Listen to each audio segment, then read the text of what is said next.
Student, जैसा कि आप लोगों को ज्ञात हो रहा है कि एमपी पुलिस की वैकेंसी आने वाली है, तो मैं आप लोगों के लिए उसी लेवल से जनरल मैथ के बहुत ही सिंपल टॉपिक और रीजनिंग के जो कि सिंपल क्वेश्चन आ रहे हैं उनके लिए वीडियो बना रहा हूं।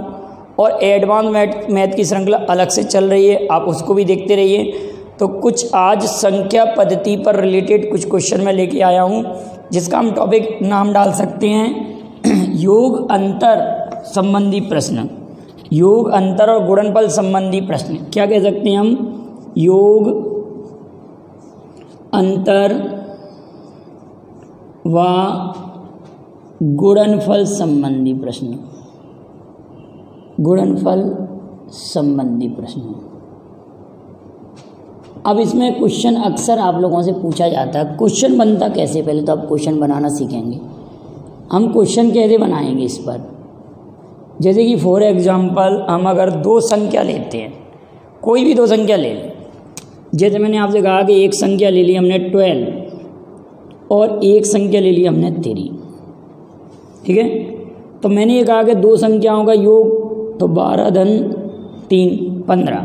तो कहने का अर्थ अगर हम दो संख्याओं को a और b से डिनोट करें तो योग को हम क्या लिखते हैं? आप सभी लोग जानते हैं योग बराबर होता है a प्लस बी। अंतर का अर्थ क्या होता है बेटा? अंतर बराबर a माइनस बी। गुणनफल बराबर, बिल्कुल बेसिक से पढ़ा रहा हूँ, आप समझ रहे हैं ना। गुणनफल बराबर a इंटू बी। फिर हम कहेंगे व्युत्क्रमों का योग।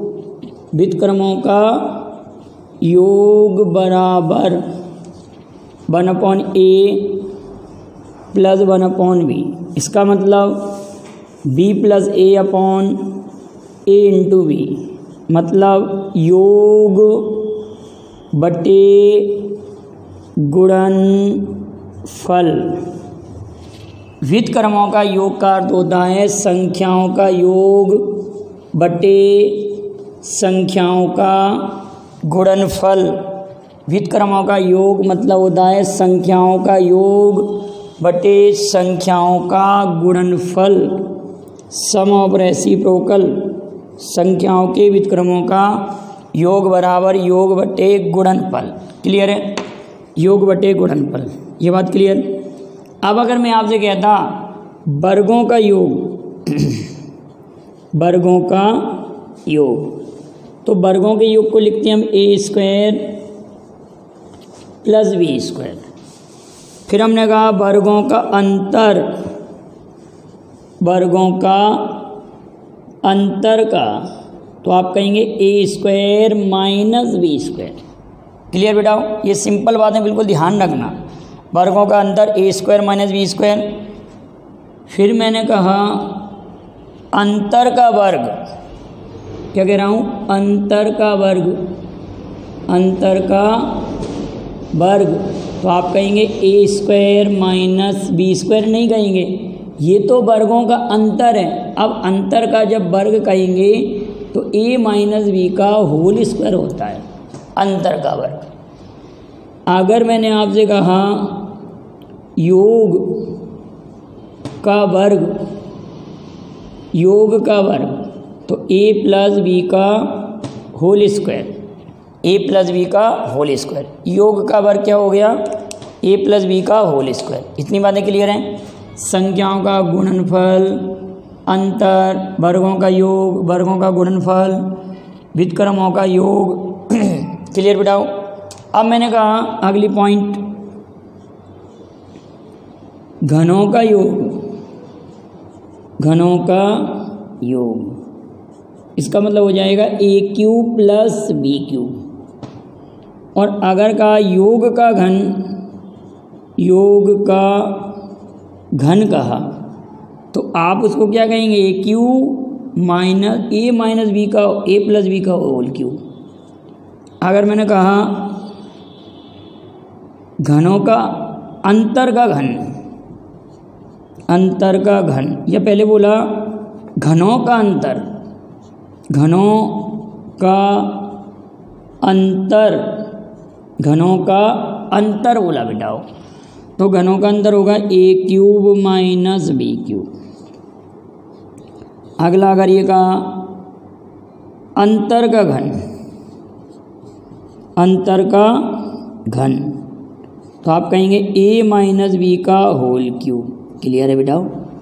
एक बात इनको बिल्कुल ध्यान रखिएगा, ये कोई फॉर्मूले नहीं है, ये केवल जो क्वेश्चन में अगर देंगे आप लोग, आपके लिए लिखा कि दो संख्याओं का योग तो a प्लस बी, दो संख्याओं का योग मैंने कहा 20 है तो a प्लस बी बराबर 20, कुछ भी का अंतर इतना तो a ऋण b बराबर अंतर लिखेंगे, गुणनफल दिया तो a इंटू बी, व्युत्क्रमों का योग 1 अपॉन a प्लस 1 upon B, B plus a upon a into B, योग बटे गुणनफल, वर्गों का योग a square plus B square, वर्गों का अंतर a square minus B square, अंतर का वर्ग माने a माइनस बी का होल स्क्वायर, योग का वर्ग a धन बी का होल स्क्वायर, घनों का योग का घन, घनों का अंतर का घन। क्लियर है? इसके अलावा अब हम कुछ फॉर्मूलों का यूज करेंगे। अब 2-3 हम फॉर्मूले लिख रहे हैं, फिर हम कुछ सवाल करेंगे। ठीक है ना बेटा? इसका आप स्क्रीनशॉट ले लें। क्लियर है? चलिए अब कुछ फॉर्मूले लिख रहे हैं। देखिए बिल्कुल बेसिक क्वेश्चन है और आप वीडियो को लगातार रेगुलर अगर देखेंगे इस टाइप के काफ़ी क्वेश्चन आपके कंप्लीट हो जाएंगे। फॉर्मूला आप सभी लोग जानते हैं, ए स्क्वायर माइनस बी स्क्वायर बराबर ए प्लस बी ए माइनस बी। अगर मैंने आपके लिए ये फॉर्मूला ऐसे कहा कि ए माइनस बी बराबर a square minus B square upon a minus b a plus b. अब देखना बेटा, ए माइनस बी का एक फॉर्मूला और होता है, ए माइनस बी का एक फॉर्मूला और होगा, A minus B equal root A plus B का whole square minus 4a। Clear है? ए माइनस बी बराबर रूट ए प्लस बी का होल स्क्वायर माइनस 4a। अगला हमारे पास फॉर्मूला आएगा ए प्लस बी बराबर a square minus B square upon a minus b. अब आप कहेंगे सर ए प्लस बी का एक फॉर्मूला और बनता है, तो आप ये कहेंगे सर ए प्लस बी बराबर ए प्लस बी इक्वल फॉर्मूला बनेगा ए प्लस बी इक्वल रूट ए माइनस बी का होल स्क्वायर प्लस 4ab। ये फॉर्मूला बनेगा बेटा। ठीक है ना? चलिए तो अब कुछ हम क्वेश्चनों पर आते हैं। क्वेश्चन कितने सिंपल आते हैं पेपर में आप लोगों के लिए। जैसे कि मैंने आपसे कहा कि दो संख्याओं का योग 20 है और गुणनफल 51, तो संख्याओं का अंतर ज्ञात करो। क्वेश्चन क्या कह रहा है? दो संख्याओं का योगफल 20 है, गुणनफल 51 है।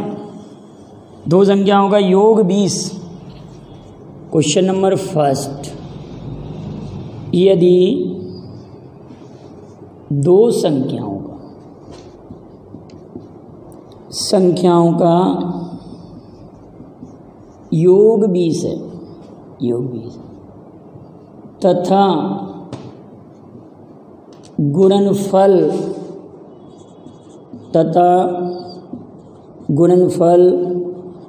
51 है 51, तो योग 20 है तथा गुणनफल 51 है, तो संख्याओं का अंतर ज्ञात करो। संख्याओं का अंतर ज्ञात करो। तो आप कहेंगे सर ए प्लस बी बराबर 20, ए इंटू बी बराबर 51। अब आप ये कहेंगे कि सर दो संख्या हम क्या सोच लें कि योग 20 आ जाए और गुणनफल 51 हो जाए, योग 20 हो जाए और गुणनफल कितना हो जाए 51, मल्टीप्लाई आपका 51, तो 17 धन 3 17 प्लस 3 इक्वल टू 20 हो रहा है और 70 इंटू 3 इक्वल टू 51 हो रहा है। आपने क्या कहा कि सम ऑफ टू नंबर्स, दो संख्याओं का योगफल 17 धन 3 बराबर 17 धन 3 बराबर कितना हो रहा हमारा 20 और 17 इंटू 3 इक्वल टू 51। ऐसा ये केवल दो संख्या इन्हीं के लिए लागू हो रहा है ना कि 2 नंबर है हमारे पास 17 प्लस 3 17 धन 3 बराबर 20 और 17 गुणित 3 बराबर 51। अगर हम दो संख्याओं की बात करें तो आपको डायरेक्ट ही दो संख्या क्या दिख रही हैं कि एक 17 है और एक 3 है, दोनों का गुणनफल 51 हो रहा है और 17 धन 3 बराबर 20 हो रहा है। अब हमको इन दोनों नंबर्स का डिफरेंस फाइंड करना है तो 17 ऋण 3 17 माइनस 3 हमारी क्वेश्चन का आंसर 14 आ जाएगा। लेकिन बेटा इसमें तो हमने 14 कर लिया। अब अगर पेपर में आपका दिमाग नहीं चला, क्योंकि एग्जामिनेशन हॉल में दिमाग जाम हो जाता है, अच्छी वाली क्वेश्चन को भी भूल जाते हैं हम, तो अगर ये आप नहीं सोच पाते तो आप इस क्वेश्चन को कैसे सॉल्व करेंगे। अभी हमने एक फॉर्मूला लिखा था कि a minus B equal a plus B का whole square minus 4ab। Clear है? a प्लस बी का होल स्क्वायर 20 का स्क्वायर आपका 400 हो जाएगा। 4 इंटू ए बी 4 का जब मल्टीप्लाई में करेंगे 51 में जब हम 4 का मल्टीप्लाई करेंगे तो ये हो जाएगा 4 और ये 4 पंजे 20 204। समझ में आया 204 कैसे आया? 4 इंटू ए बी 4 गुणित 51 204। तो अब इसको लिखेंगे आप 196 196। तो 196 का वर्गमूल आपका 14 आ गया। क्लियर है? दो संख्याओं का योग 20 है, गुणनफल 51 है, तो संख्याओं का अंतर क्या होगा। अब इसी क्वेश्चन को मैं चेंज कर रहा हूँ, योग 20 है, गुणनफल 51 है, तो संख्याओं के व्युत्क्रम का योग क्या होगा। तो संख्याओं के व्युत्क्रमों का योग क्या होगा। संख्याओं के व्युत्क्रमों का योग क्या होगा। योग क्या होगा? संख्याओं के व्युत्क्रमों का योग क्या होगा। आपसे क्वेश्चन ही करें, योग 20 है, योग 20 है, मल्टीप्लाई 51 है, तो व्युत्क्रमों का योग कह रहे हैं आपको sum of reciprocal. Sum of reciprocal कह रहे हैं ना, व्युत्क्रमों का योग। व्युत्क्रमों का योग मतलब सम ऑफ रेसिप्रोकल। तो संख्याओं का योग बटे गुणनफल, संख्याओं का योग 20 है और गुणनफल 51 है। अब ये दोनों अगर किसी से कैंसिल आउट हो रहे हैं तो हम इनको कैंसिल कर देंगे, और नहीं हो रहा तो हमारा क्वेश्चन का आंसर इतना ही सही है। 2 क्वेश्चन और करेंगे बस हम, फिर अगले वीडियो में और इम्पोर्टेंट क्वेश्चन मैं आपके लिए लेकर आऊँगा। अगला क्वेश्चन है किन्हीं दो, बहुत अच्छा क्वेश्चन है बेटा, ध्यान से समझना। किन्हीं दो, क्वेश्चन किस प्रकार से है, किन्हीं दो धनात्मक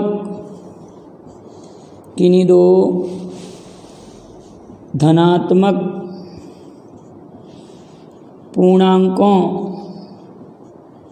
का गुणनफल 37 है। किन्हीं दो धनात्मक पूर्णांक गुणनफल 37 है, तो उनके अंतर का वर्गमूल क्या होगा। आप कैसे भी सोचेंगे, किन्हीं भी दो positive integers, any 2 positive integers multiply product 37 अगर हमारे पास, किन्हीं भी दो धनात्मक पूर्णांकों का गुणनफल 37 तभी होगा कि जब one number is 1 and other number is 37, तभी ये पॉसिबल होगा। आप कैसे भी सोच लें कि दो धनात्मक पूर्णांकों का गुणनफल 37, उन्होंने सोच के दिया सवाल को। अगर वो 24 देते तो हमारे लिए कई पॉसिबिलिटी होती, जैसे 24 देते, 48 देते, और भी कुछ देते तो हो सकता पॉसिबिलिटी ज़्यादा होती, लेकिन इसमें तो केवल ओनली 1 पॉसिबिलिटी है, 1 एंड 37 ये केवल एक ही संभावना है। अब आपसे कह रहे हैं कि इनके अंतर का वर्गमूल निकालो, तो अंतर 37 में से आप 1 घटाएंगे तो हो जाएगा 36 और 36 का वर्गमूल हो जाएगा 6। ठीक है, एक क्वेश्चन और करते हैं, लास्ट क्वेश्चन। किन्हीं भी दो, अगला क्वेश्चन आ रहा है, किन्हीं भी दो अभाज्य संख्याओं का गुणनफल 62 है। किन्हीं भी दो अभाज्य संख्याओं का गुणनफल 62 है। किन्हीं दो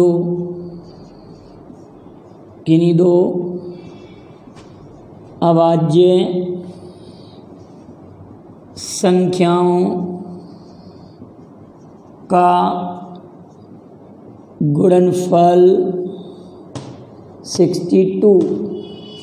62 है, तो दोनों संख्याओं का योग क्या हो? योग भी पूछ सकते हैं, अंतर भी पूछ सकते हैं, कुछ पूछ सकते हैं क्वेश्चन में। अब आप सोचें, किन्हीं दो अभाज्य संख्याओं का गुणनफल 62। अभाज्य संख्या में आप एक बात समझ रहे हैं कि कभी भी अगर अभाज्य संख्या का मल्टीप्लाई सम दिया हो, इवन है ना, इवन 62 कैसी संख्या? सम संख्या है, तो डेफिनेट इसमें एक संख्या 2 जरूर होगी। तो अगर मैं 62 में 2 का डिवाइड करूं तो आप इसको ऐसे लिखेंगे 2 × 31, 2 × 31। क्लियर है ना? 2 × 31। इन दोनों का गुणा करेंगे तभी 62 पॉसिबल होगा, और किसी केस में 62 पॉसिबल नहीं है। क्लियर है ना? ये 62 लिखा है ना, हम किस किस का मल्टीप्लाई करें? 2 और 31 का। तो अगर मैं इसको ऐसा कर दूं बेटाओ कि 31 में से मैं 2 सब्ट्रैक्ट करके रखूं तो आंसर आ जाएगा। ये अंतर योग पूछा है ना आपसे, तो नंबर हमारे पास क्या है? 2 and 31, तो योग बराबर 31 + 2 = 33। हमारे क्वेश्चन का आंसर 33 आ गया। तो काफ़ी सिंपल क्वेश्चन रहते हैं, लेकिन वो सोचने पर डिपेंड करते हैं। और इसी टाइप के आगे भी मैं आप लोगों के लिए क्वेश्चन लेके आऊँगा, और पुराने MP पुलिस वगैरह के जो भी क्वेश्चन है मैं सॉल्व करा दूँगा। वीडियो पसंद आए लाइक शेयर कीजिए। Thank you very much. जय हिंद, जय भारत।